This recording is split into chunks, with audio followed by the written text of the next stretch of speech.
You're listening to Uncovering Dark Falls, recently described by my own mother as, yeah, honey, pretty spooky podcast. When are you going to start editing?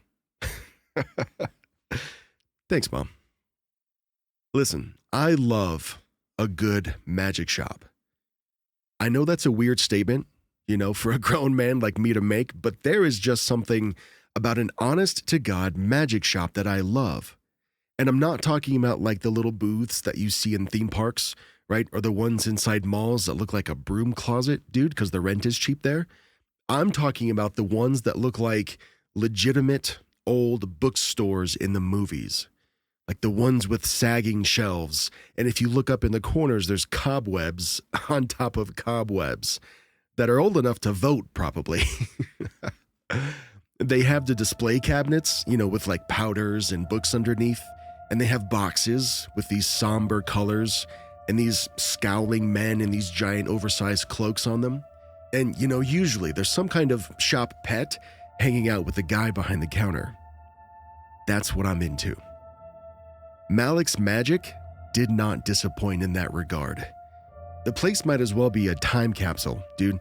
The shelves actually sagged with old magic kits and dusty books that talked about the technicalities of tricks and the histories of long-dead magicians. There are some practical tricks on display as well. There's some straitjackets, there's water tanks, and believe it or not, there's even a guillotine in the back corner. Someone had even stuck a dummy in it with a screaming head in the basket right underneath it. It was all very 90s horror vibe, and I loved every bit of it. "Can I help you with something?" came a voice from behind the counter, and I whirled around to find an elderly man standing behind that dusty edifice. As if on cue, a black cat jumped up to perch comfortably beside his hand, and as this man appraised me with his thick Coke bottle lenses, I saw him stroke the silk black fur. I said, "Yeah, my name's Gideon, and oh, the truth seeker," the old man interrupted. I assumed this was Mr. Malik himself. He says with a wink, "I'd been hoping that you would enter my shop. I've heard rumors that you're looking for the special places here in Dark Falls." This made me raise an eyebrow. I'm not used to my reputation preceding me. I didn't know how this guy knew me. I guess he was aware of the podcast, but this was a strange moment for me. I said, "Right, yeah, that's me. I was hoping you could tell me how I could find the Midnight Mansion." Now, this man's already huge eyes got even wider. He says, "The Midnight Mansion? Why, it's been abandoned for years. Why on earth would you want to go there?" I told him I'd like to see the strange places that this town has to offer. You said it yourself. The Midnight Mansion is basically folklore at this point, and I want to see what all the fuss is about. The old man wet his lips, and he looked around as if someone might be eavesdropping. "Here," he says, scribbling down some instructions before sliding it face down toward me. "I won't speak them, not out loud, but you shouldn't go looking for it either. Something lives there, something that loves visitors." I started to take the instructions, but his wrinkled old hand suddenly covered them up. "There is payment for this information." I gave him this steely look, that I learned from my dad, and I asked him, "How much?" And then his old face splits into a giant grin. He says, "Buy something before you head off into uncertainty." This made me laugh. I didn't know if he was joking or if he was just taking himself way too seriously, but, I took a look at the counter until I found something called ghost powder. $19.99 later, I was out the door with my purchase and my instructions. The Midnight Mansion was a place that lived in legend in Dark Falls. In its heyday, it had been the show stage for Amazo, Now, Amazo was this local celebrity who wowed crowds and amazed children of all ages. The Midnight Mansion was supposed to be a hotspot of magic and entertainment that would last forever, but its run was actually less than a decade long. It turns out, magic is one form of entertainment that just comes and goes, and Amazo went quicker than he expected. It's a real case of now you see him, now you don't. It is cheesy, but I'm leaving it in. The Midnight Mansion never quite recovered, and it was eventually lost to the ages like so many other things in this town. Mr. Malik had given me good directions, though, and after cutting down a few side streets and taking some really weird back alleys, I found an old boarding house with peeling paint and a weathered sign that declared it to be none other than the Midnight Mansion. I had found it. I had seen some run-down places, during my exploration of Dark Falls, but dude, this one takes the cake, man. The grass was tall, all the way up to my knees, and I had to take careful steps up the walkway since it sounded like there might be more than chipmunks in the jungle-length brush. The shutters leaned on their hinges like solicitors, dude, and the door had one good hinge left before it pulled its final vanishing act, too. I opened it as carefully as I could. The eerie shriek of rust was letting everybody know I was here. And as I walked in, it was hard not to smell, that distinct smell of mold and even hints of old popcorn. The place had likely once been a very proper playhouse, but now the only audience were rats and pigeons. The main showroom was still set up for a performance, and as I came in, I almost jumped back as the house lights flickered to life. The lamps on the tables came to life too, with this buzzing click of cobwebs being burned away, and the chairs seemed to quiver with anticipation. And the giant, massively heavy antique curtain puffed with dust. It rolled up suddenly, and as the door that I had come in through slammed shut with a note of finality, I heard the announcer overhead, and I jumped. "Ladies and gentlemen, boys and girls," a speaker crackled from somewhere. "It's the honor of the Midnight Mansion to present, for your entertainment pleasure, the great Amazo."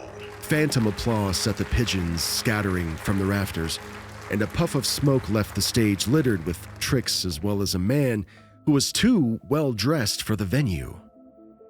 He wore a crushed velvet suit. This thing was gorgeous, and he had a tall top hat on his head as well. His cape rustled in the phantom wind, and as he removed the hat to tip it to me, I saw an old white rabbit perched precariously on his bald head. He returned the hat with a flourish as he stepped to the edge of the stage, beckoning me to come forward. Amazo, I presume?" I said, casually walking toward the stairs with slow and deliberate steps. I didn't know what was going on. All of this was just shocking to me. I didn't expect any of this. Dude, this place looked empty from the outside. The man looked pretty good for someone who had to be pushing 60. His hair was still dark, his face was freshly shaved, and his smile was this perfect mixture of curiosity and cunning. He could be any Vegas magician that you'd pass on the street, but here he was in this ramshackled playhouse, waiting for me. "The very same. Come, thrill seeker, come and sate your curiosity." I grinned. Curiosity is the right word. I'm very curious why you stay here in this old relic. Now surely your name could get you work in a much more lucrative venue. Amazo smiled at that remark, sitting on a trunk, and he looked around the remains of the Midnight Mansion.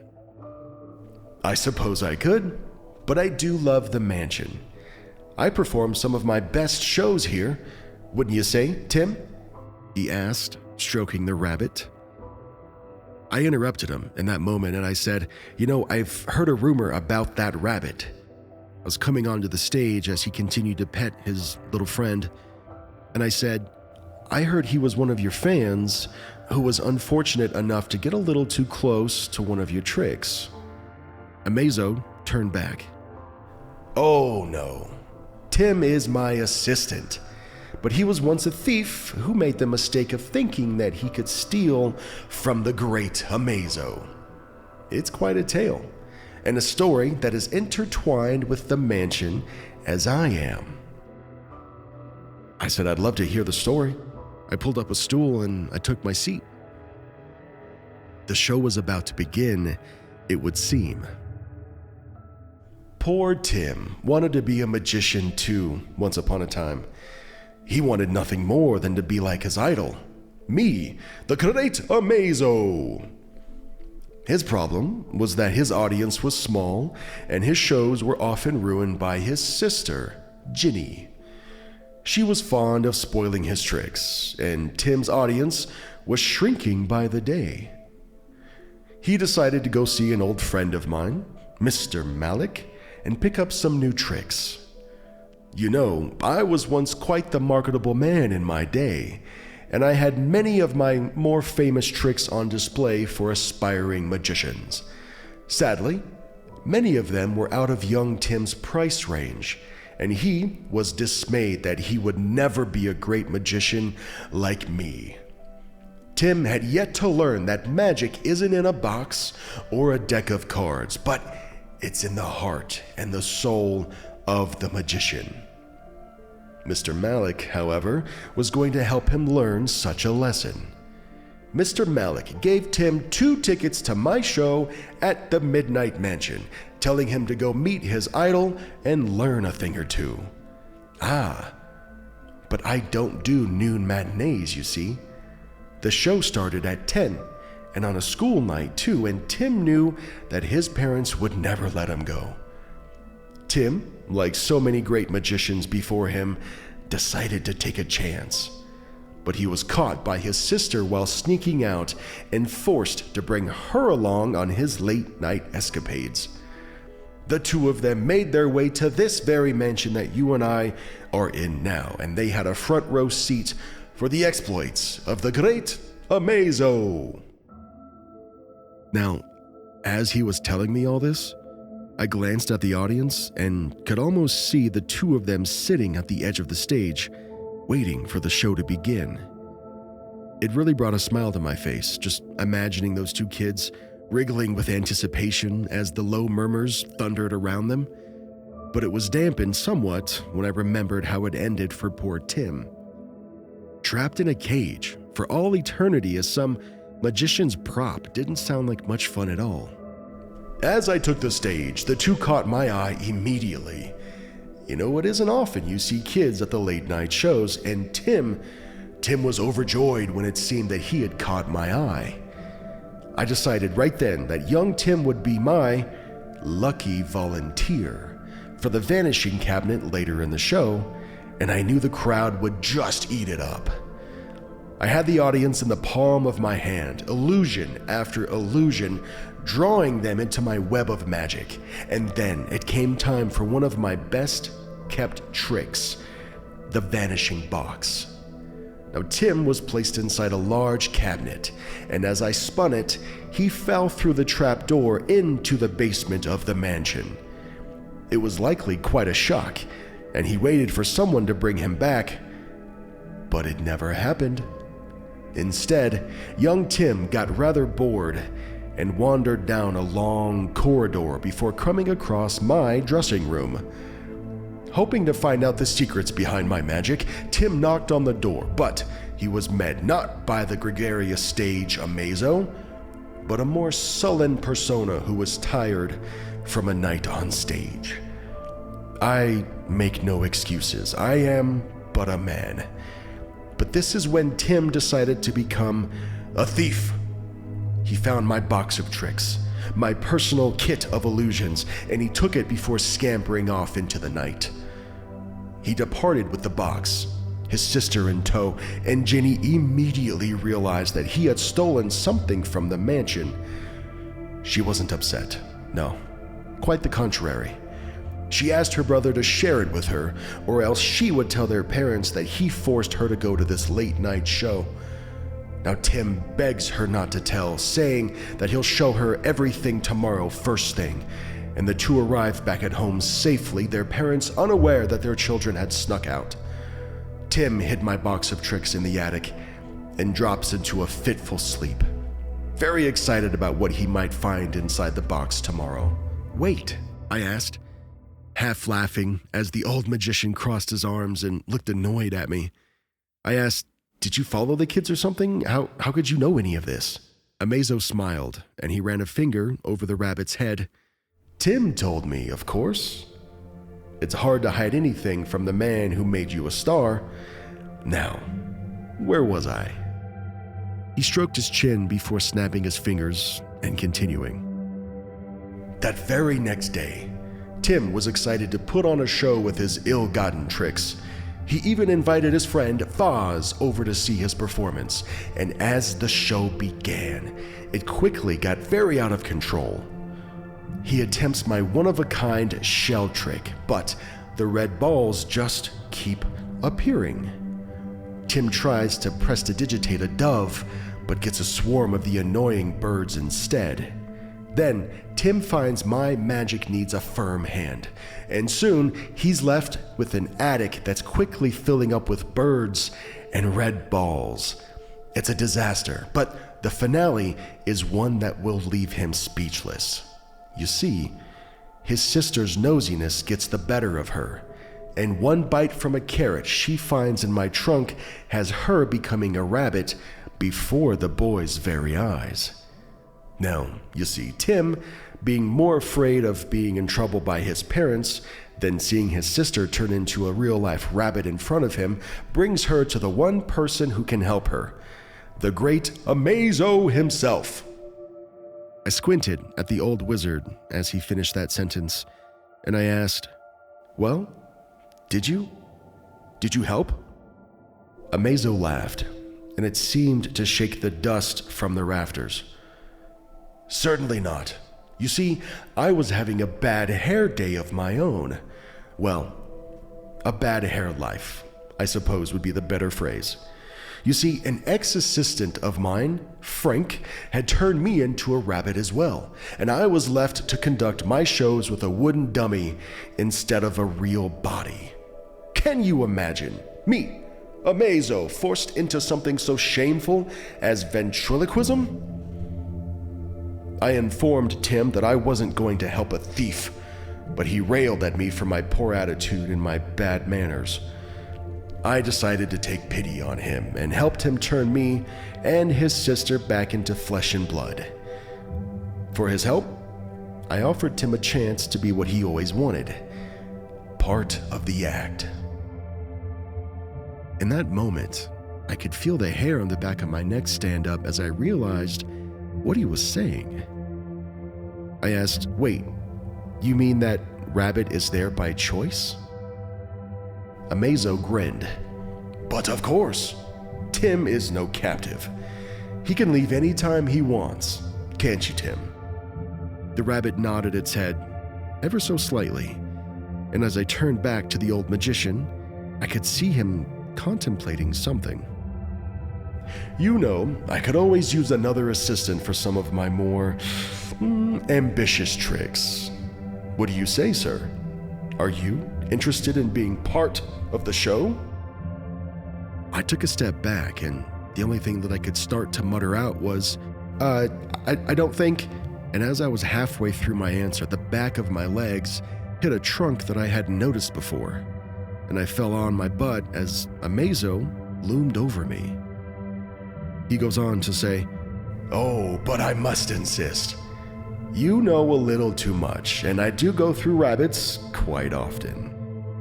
This had me in a panic, wondering what to do, and that's when I found the pouch of ghost dust in my pocket. In a moment of desperation and me sitting on my ass, I said, "Hang on, if you turn me into a rabbit, then I can't show you my magic trick." Amazo stopped. He says, "A magic trick? Why, are you a practitioner of the arts as well?" I felt the packet crinkle under my hand, and I prayed that this wasn't just, sawdust or something. I said, "Sure, I'm about to disappear before your very eyes. Ready?" "Abracadabra!" I yelled, and I shook the packet out at him. It wasn't sawdust. Whatever it was, it had us both coughing and put the old magician back a step. I didn't waste any time, and I began running from the Midnight Mansion as fast as I could. The powder was making more smoke than I had expected, to be honest, and I felt like I was fleeing a house fire by the time I got to the entrance to the sitting area. "Come back!" Amazo yelled, but heck no, man, I'm not gonna stop. I didn't stop until I was back on the streets and the dark and foreboding place was well behind me. Screw that. Now, in a moment of, self-proclaimed pure badassery, I quietly said to myself, "Looks like someone forgot the first rule of magic," as I coughed a little and headed back for the street. Always leave them wanting more. I know. I had to do it, man. I've watched way too many action movies with cheesy one-liners. I just had to make one up in the moment. So that's the story of the Midnight Mansion. Not a ton of investigative journalism on this one. Simply just asking, the magic shop owner for some directions and then paying him $20 to give them to me. Sometimes that's all it takes, dude. And that's what it took this time. Hey, I want to say thank you for listening to this episode of Uncovering Dark Falls. I truly appreciate it. Hey, and if you really, really love the show, consider joining the Patreon. It's $5 a month, and that gets you early access, behind-the-scenes content, and voting privileges. It's pretty sweet, man. Beyond that, if you're not like a subscriber, Patreon kind of a person, that's all good, man. Share this with a friend. You've got friends who love Goosebumps. You've got friends who love things that feel like paranormal true crime podcasts. This is it. I made this for you and I made it for them. Spread it. All right. See you next time. Uncovering Dark Falls is written by David Caleb and Dr. Plague. Created, produced, and narrated by Darek Weber.